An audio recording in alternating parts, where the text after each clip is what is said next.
Video में हम आपको बताएंगे कक्षा 11वीं वार्षिक परीक्षा 2022-2023 हिंदी का पेपर। दोस्तों आपका जो यहाँ पर हिंदी का पेपर होने वाला, बिल्कुल दोस्तों यही पेपर आने वाला आपकी परीक्षा में। यह 100% रियल पेपर है। आपको इस पेपर का फुल सॉल्यूशन भी इसी वीडियो में मिलने वाला है। यहाँ पर देख लीजिए, इस पेपर का पूर्णांक होने वाला 80 अंकों का और यहाँ पर इस पेपर का समय होने वाला 3 घंटे का। इस पेपर में टोटल यहाँ पर 23 क्वेश्चन पूछे जाने वाले हैं। सबसे पहले आपको यहाँ पर कुछ निर्देश दिए हुए, इन निर्देशों को आपको अच्छे से पढ़ लेना है। इनको पढ़ने के बाद आपका इस पेपर का हमारा पहला क्वेश्चन पूछे जाने वाला है, सही विकल्प चुनकर लिखिए। दोस्तों आपका जो पहला सही विकल्प पूछा है यहाँ पर देख लीजिए, संकर काल किस काल को कहा जाता है। इसमें आपको 4 ऑप्शन दिए, चारों में से आपको राइट आंसर छांट कर लिखना है। तो इसका आंसर लगा लीजिए। इसमें आपका राइट आंसर यहाँ पर आ जाएगा सा वाला रीतिकाल। उसके बाद आपका दूसरा यहाँ पर सही विकल्प देख लीजिए, अपू के साथ 2.5 साल पाठ की गद्य विदा है। इसका उत्तर लगा लीजिए। इसमें आपका राइट आंसर यहाँ पर आ जाएगा द वाला संस्मरण। अब आपका यहाँ पर तीसरा यहाँ पर सही विकल्प देख लीजिए, शब्दकोश की निर्देशिका को कहते हैं। तो इसका आंसर लगा लीजिए। इसमें आपका राइट आंसर यहाँ पर आ जाएगा स वाला दोनों। अब आपका यहाँ पर चौथा यहाँ पर सही विकल्प देख लीजिए, गीत गोविंद के रचयिता कौन है। तो गीत गोविंद के रचयिता कौन है आपको बताना होगा। इसका आंसर लगा लीजिए। इसमें आपका अ वाला जयदेव, इसमें आपका राइट आंसर आ जाएगा। अब आपका पांचवा यहाँ पर सही विकल्प देख लीजिए, करुण रस का स्थायी भाव है। तो करुण रस का स्थायी भाव कौन सा है ये आपको बताना है। इसका आंसर लगा लीजिए। इसमें आपका शोक आवल, इसका राइट आंसर आ जाएगा। अब आपका यहाँ पर देख लीजिए, आपका छठा यहाँ पर सही विकल्प पूछा है, अर्थ के आधार पर वाक्य के भेद होते हैं। तो कितने यहाँ पर भेद होते हैं आपको बताना है। इसका आंसर लगा लीजिए। इसमें आपका द वाला 8 प्रकार के होते हैं। ठीक है। अब आपका यहाँ पर अगला क्वेश्चन देख लीजिए। यहाँ पर आपका क्वेश्चन 2 पूछे, इसमें आपको क्या करना है, रिक्त स्थान में सही विकल्प चुनकर लिखिए। मतलब आपको खाली स्थानों की पूर्ति करना है। ये आपकी परीक्षा में 7 नंबर के खाली स्थान पूछे जाने वाले हैं। तो आपका पहला खाली स्थान पूछा है, वाणी का डिटेक्टर खाली स्थान को कहा जाता है। इसका आंसर लगा लीजिए। इसमें आपका कबीर जी आ जाएंगे। उसके बाद आपका दूसरा यहाँ पर खाली स्थान देख लीजिए, हिंदी का पहला साप्ताहिक खालिस्तान पत्र है। तो इसका आंसर लगा लीजिए। इसमें आपका उदंड मार्टन, इसमें आपका राइट आंसर जाएगा। उसके बाद आपका तीसरा खालिस्तान देख लीजिए, संगीत के क्षेत्र में लय खालिस्तान प्रकार की होती है। तो इसका आंसर लगा लीजिए। इसमें आपका यहाँ पर 3 आ जाएगा। यहाँ पर 3, इसमें आपका राइट आंसर आ जाएगा। उसके बाद यहाँ पर देख लीजिए, इसमें हमारा तीसरे खालिस्तान में यहाँ पर 3 आ जाएगा। यहाँ पर चौथा देख लीजिए, छंद में अल्प विराम को खालिस्तान कहते हैं। तो इसमें आपका यति आ जाएगा। अब आपका अगला देख लीजिए, छायावत के प्रमुख स्तंभ खालिस्तान है। तो यहाँ पर इसमें राइट आंसर लगा लीजिए। इसमें आपका आ जाएगा 5। अब आपका अगला देख लीजिए, रजनी के पति का नाम खालिस्तान था। तो इसमें राइट आंसर लगा लीजिए। इसमें आपका रवि जी आ जाएंगे। अब आपका यहाँ पर 7वां पर खालिस्तान देख लीजिए, मासिक वेतन को खालिस्तान चांद कहा गया है। तो इसका आंसर लगा लीजिए। इसमें आपका राइट आंसर यहाँ पर आ जाएगा पूर्णिमा आ जाएगा। ठीक है। अब आपका जो क्वेश्चन 3 पूछा है, इसमें आपको क्या करना है, सही जोड़ी का मिलान करना है। ये आपकी परीक्षा में 6 नंबर की सही जोड़ी पूछी जाने वाली है। तो यहाँ पर फटाफट सही जोड़ी का मिलान कर लीजिएगा। पहला आपका दिया आपका कर्मवीर। तो कर्मवीर किसकी रचना है। तो कर्मवीर में आपके आ जाएंगे यहाँ पर माखन लाल चतुर्वेदी जी आ जाएंगे। ठीक है। अगला आपका देख लीजिए, राजस्थान की रजत बूंदे। तो राजस्थान की रजत बूंदे किसने लिखा है। तो इसमें राइट आंसर आपका आ जाएगा अनुपम मिश्र आ जाएंगे। अगला आपका देख लीजिए, ध्वनियों के समूह को क्या कहते हैं। तो यहाँ पर भाषा कहते हैं। अगला आपका देख लीजिए, रोला में आप लगा लीजिए 11 और 13 की विराम होती है। अगला आपका देख लीजिए, कुल की कहानी का मतलब होता है यहाँ पर परिवार की मर्यादा होता है। अगला आपका देख लीजिए, अनौपचारिक पत्र में आपका मैत्री भाव हो जाएंगे। ठीक है। जिससे आपके यहाँ पर 6 नंबर यहाँ पर सही जोड़ी के कंप्लीट हो जाएंगे। अब यहाँ पर देख लीजिए, क्वेश्चन 4 में आपको क्या करना है। इस क्वेश्चन में आपको यहाँ पर एक वाक्य में उत्तर देना होगा। ये आपकी परीक्षा में 7 नंबर के पूछे जाने वाले हैं। तो आपका पहला देख लीजिए, मानव शरीर का निर्माण किन पंचतत्व से हुआ है। इसमें आपको क्या करना है, मानव शरीर का निर्माण किन पंचतत्वों से हुआ है ये आपको बताना है। तो इसका आंसर लगा लीजिए। आपका पंचतत्वों के नाम आप सभी को पता होगा, फिर भी यहाँ पर लगा लीजिए। पहला आपका हो जाएगा हवा हो जाएगा, और दूसरा आपका यहाँ पर हो जाएगा अग्नि हो जाएगा। ठीक है। उसके बाद आपका तीसरा लगा लीजिए, तीसरा आपका जल हो जाएगा, और चौथा आपका लगा लीजिए, चौथा आपका आकाश हो जाएगा, और पांचवा आपका हो जाएगा मिट्टी हो जाएगा। ठीक है, पांचवा आप लगा लीजिए, मिट्टी इसमें आपका आ जाएगा। ठीक है, तो यह पहला क्वेश्चन का आंसर हो जाएगा। अब आपका यहाँ पर देख लीजिए, दूसरा यहाँ पर क्वेश्चन पूछा है, छंद की परिभाषा लिखिए। आपको छंद की परिभाषा देना होगा, तो यहाँ पर लिख लीजिए, मात्राओं का निश्चित मान जिसके अनुसार पद्य रचना की जाती है। ठीक है, तो इसका आंसर लगा लीजिए, मात्राओं का निश्चित मान, इसका उत्तर आप लिख लीजिए, मात्राओं का निश्चित मान जिसके अनुसार यहाँ पर पद्य रचना की जाती है। ठीक है, तो यहाँ पर हो जाएगा।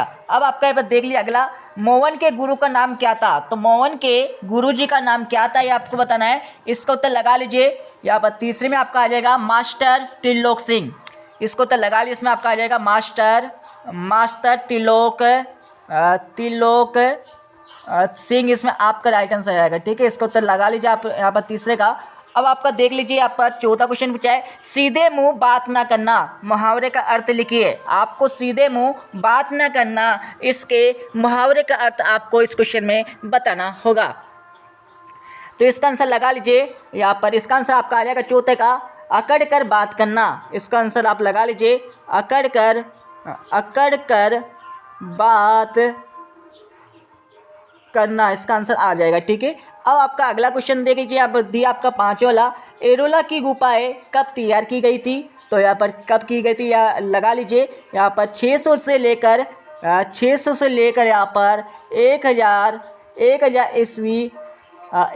ईस्वी के काल में। ठीक है, तो यहाँ पर एरोला की गुफा की यहाँ पर निर्माण किया गया था।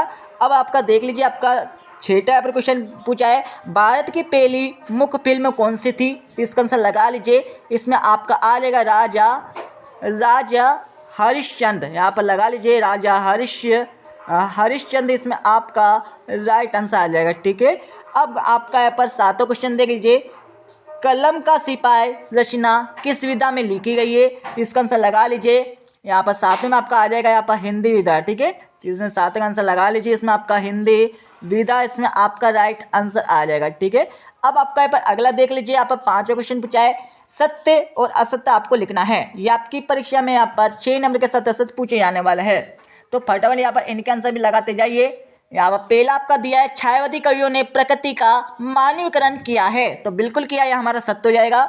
दूसरा आपका देख लीजिए, दोहा को उल्टा करने पर जोला छंद बनता है। तो बिल्कुल नहीं बनता है, यहाँ पर सोटा छंद बनता है। ठीक है, तो ये आपका गलत हो जाएगा। तीसरा देख लीजिए, गलता लोहा पाठ के लेखक शेखर जोशी है। तो बिल्कुल है, हमारा सत्य हो जाएंगे। चौथा आपका देख लीजिए, सपनों का मर जाना, मुहावरे का अर्थ नींद नहीं आना। तो ये हमारा गलत हो जाएगा। अगला पांचवा देख लीजिए, कुमार गंधर्व ने कबीर के पदों का गायन किया है। तो बिल्कुल किया है, हमारा सत्य हो जाएगा। छठा आपका देख लीजिए, सरकारी पत्र अनौपचारिक पत्र की श्रेणी में आते। तो बिल्कुल आते हैं, हमारा सत्य हो जाएगा। अब हम चलते हैं यहाँ पर 2-2 नंबर के क्वेश्चन पर। तो यहाँ पर देख लीजिए, आपका 6 वाला क्वेश्चन पूछा है, जीती काल की प्रमुख आपको विशेषता बताना है। आता क्वेश्चन देख लीजिए, रहस्यवाद कविता की आपको विशेषता बताना है। ये आपकी परीक्षा में 2 नंबर क्वेश्चन पूछे जाने वाला है। इसका आंसर आपको मिल जाएगा इस वीडियो के लास्ट में। अब आपका यहाँ पर 7वां क्वेश्चन देख लीजिए, लॉर्ड कर्जन कैसा व्यवसायी था। आता क्वेश्चन दिया आपका, लॉर्ड कर्जन को इस्तीफा क्यों देना पड़ा। इसका आंसर भी आपको मिल जाएगा इस वीडियो के लास्ट में। अब आपका 8वां क्वेश्चन देख लीजिए, कहानी तथा उपन्यास में आपको अंतर बताना है। 8वां क्वेश्चन देख लीजिए, नाटक एवं एकांकी में आपको अंतर बताना होगा। तो इसका आंसर भी आपको मिल जाएगा इस वीडियो के लास्ट में। अब आपका यहाँ पर देख लीजिए, यहाँ पर 9वां क्वेश्चन पूछा गया है, लता मंगेशकर को भारतीय गायिकाओं में बेजोड़ क्यों कहा गया। 8वां क्वेश्चन दिया आपका, तातुस ने बेबी हालदार को पेन और कॉफी देकर क्या कहा था। इसके बारे में आपको लिखना होगा। अब आपका 10वां क्वेश्चन देख लीजिए, डायरी लेखन की आपको 2 महत्वपूर्ण विशेषता बताना होगा। तो क्वेश्चन देख लीजिए, फ्लैशबैक तकनीकी के आपको 2 बिंदु लिखना होगा। अब आपका यहाँ पर देख लीजिए, यहाँ पर 11 वाला क्वेश्चन दिया, 11 वाला क्वेश्चन दिया आपका, कबीर ने अपने आप को दीवाना क्यों कहा है। तो क्वेश्चन दिया आपका, अपना घर से क्या तात्पर्य, इससे भूलने की बात क्यों की गई है। इसके बारे में आपको बताना होगा।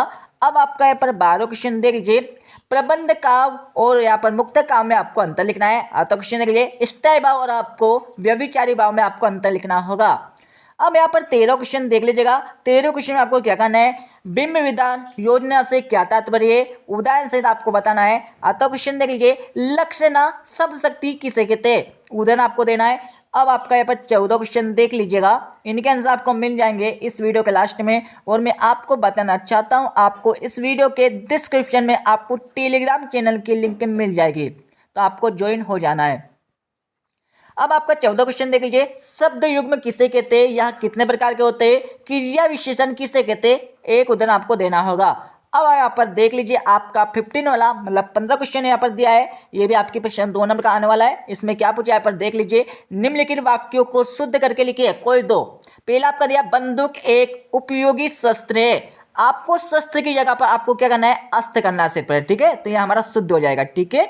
यहाँ पर पहला आपको शुद्ध हो जाएगा। दूसरा आपको दिए, रामचरितमानस सबसे श्रेष्ठ ग्रंथ है। आपको क्या करना है दोस्तों, यहाँ पर सबसे आपको हटा देना है और पूरा का पूरा आपको ऐसे कैसे लिख देना है, जिससे आपका शुद्ध हो जाएगा।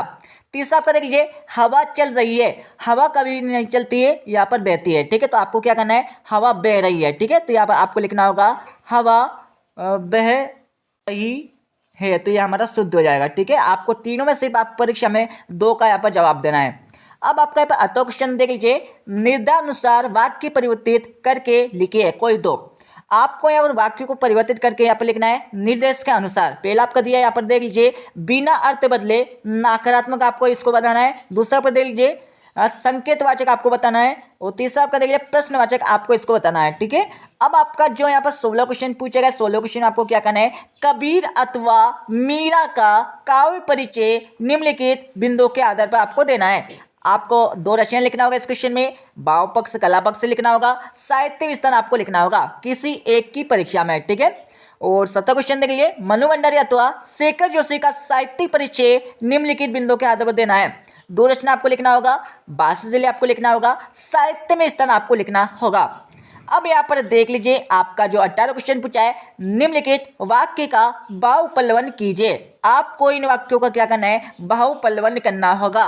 साहित्य समाज का दर्पण है, इनको आपको बाहुपल्लवन करना होगा। यदि आप इसके अतुल क्वेश्चन को करना चाहो तो इसमें आपको क्या करना है, चरित्र सबसे बड़ा धन है, इसका बाहुपल्लवन आपको करना होगा।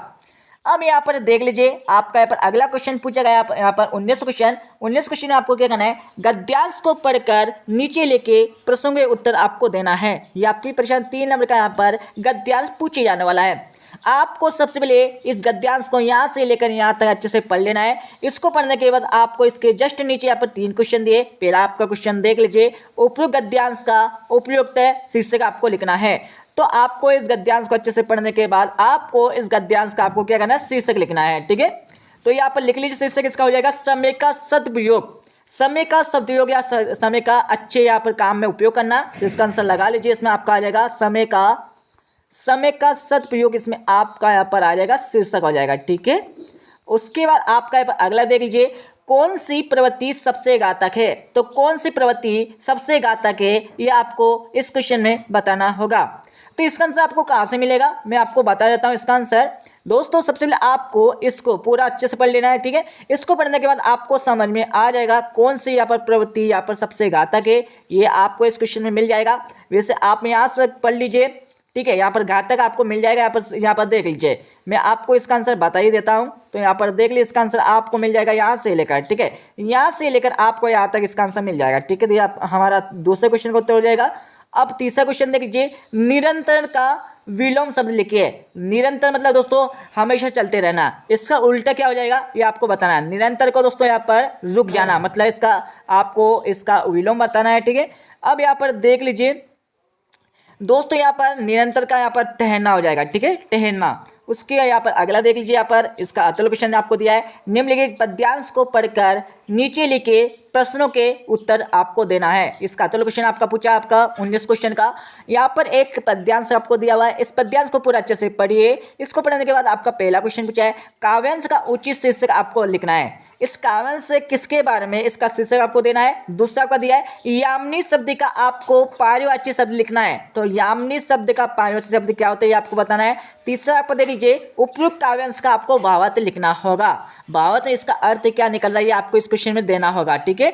अब आपका यहाँ पर 20वां क्वेश्चन देख लीजिए, निम्नलिखित पद्यांश का सप्रसंग सहित भावार्थ लिखिए। तो यहाँ पर आपका देख लीजिए, यहाँ पर आपको पद्यांश यहाँ पर दिया दोस्तों, हमारा यहाँ पर 20 क्वेश्चन तक यहाँ पर रह गया। मैं आपको इसका आगे का भी बता देता हूँ, यहाँ पर देख लीजिए।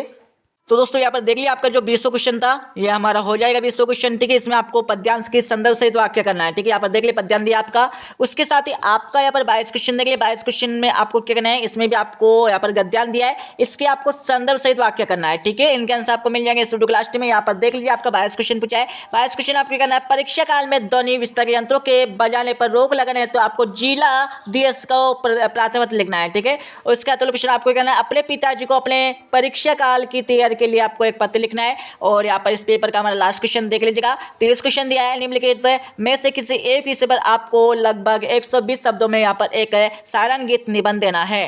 तो यहाँ पर एक निबंध याद कर लीजिए किसी एक विषय पर। अब मैं आपको इस पेपर का फुल सॉल्यूशन आपको बता देता हूँ। अब यहाँ पर इस पेपर का फुल सॉल्यूशन देखते जाइए। ठीक है, और आपको इस पेपर को पूरा अच्छे से याद कर लेना है। यहाँ पर आपका जो पहला क्वेश्चन पूछेगा जिसमें आपको सही विकल्प का चयन करने के लिए बोला जाता है। ठीक है, जो आपकी परीक्षा में 6 नंबर का सही विकल्प पूछे जाने वाला है। ठीक है, तो इनके आंसर फटाफट लगाते जाइए। पहला में आपका रीतिकाल आ जाएगा, दूसरे में आपका संस्मरण, तीसरे में आपका दोनों, चौथे में आपका जयदेव, पांचवें में आपका शोक, सातवें में आपका सूर्य, छठे में आपका 8 प्रकार आ जाएंगे। ठीक है, अब आपका देख लीजिए क्वेश्चन 2 में आपको क्या करना था, खाली स्थान की पूर्ति करने के लिए बोला गया था। तो पहले में आपका कवि आ जाएंगे, दूसरे में आपका उदयन मार्तंड है, तीसरे में आपका 3, चौथे में आपका पूर्णिमा, पांचवें में आपका यति, छठे में आपका 5 और सातवें आपका रवि जी आ जाएंगे। ठीक है, अब आपका देख लीजिए क्वेश्चन 3 में आपको क्या करना था, सही जोड़ी का मिलान करने के लिए बोला गया था। तो यहाँ पर सही जोड़ी का मिलान हो जाएगा, अच्छे से याद कर लीजिए, ये हमारा सही जोड़ी का मिलान हो जाएगा।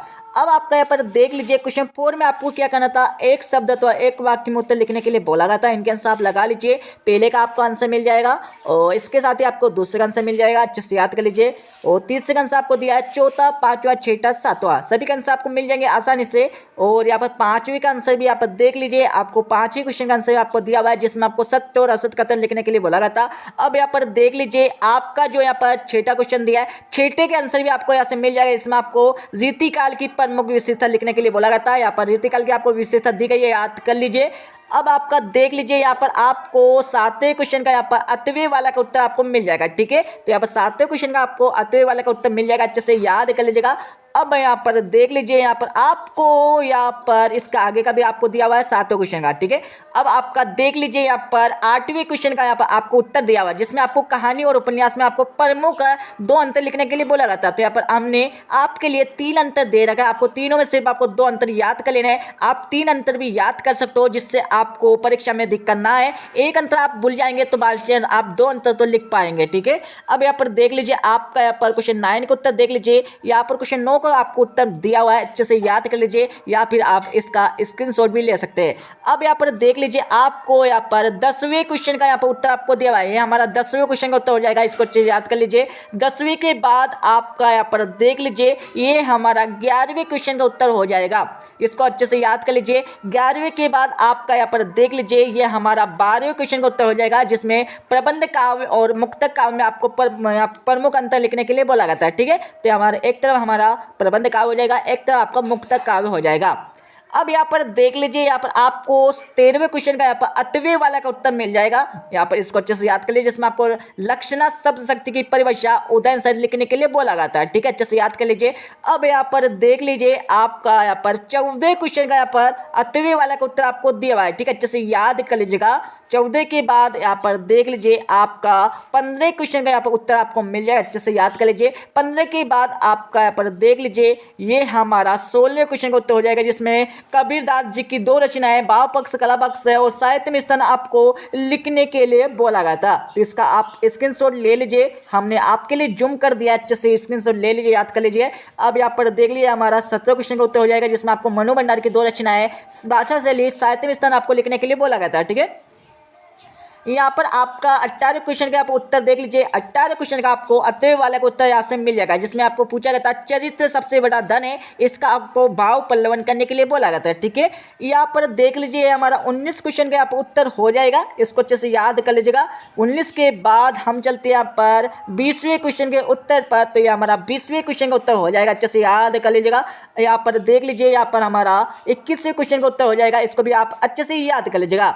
अब यहाँ पर देख लीजिए, ये हमारा यहाँ पर 22 क्वेश्चन का उत्तर हो जाएगा, इसको भी याद कर लीजिएगा। 22वें के बाद आपका यहाँ पर देख लीजिए, ये हमारा 30 क्वेश्चन में आपको किसी एक विषय पर एक निबंध लिखने के लिए बोला गया था, तो ये हमारा निबंध हो जाएगा। आपको इस तरह से नहीं लिखना है, बट आपको थोड़ा बड़ा लिखना है, ठीक है। 2 से 3 पेज में आपको निबंध लिखना होगा, ठीक है। सबसे पहले आपको रूपरेखा लिखना है, उसके बाद आपको प्रस्तावना, उसका पूरा आपको वर्णन करना है, इस तरह से आपको निबंध लिखना होगा, ठीक है। तो ये आपका कक्षा 11वीं का हिंदी का 3 अप्रैल का 100% क्या बोलूँ मैं, 101% जीएल पेपर, ठीक है। तो मिलते हैं अगले वीडियो में। जब जय हिंद, वंदे मातरम।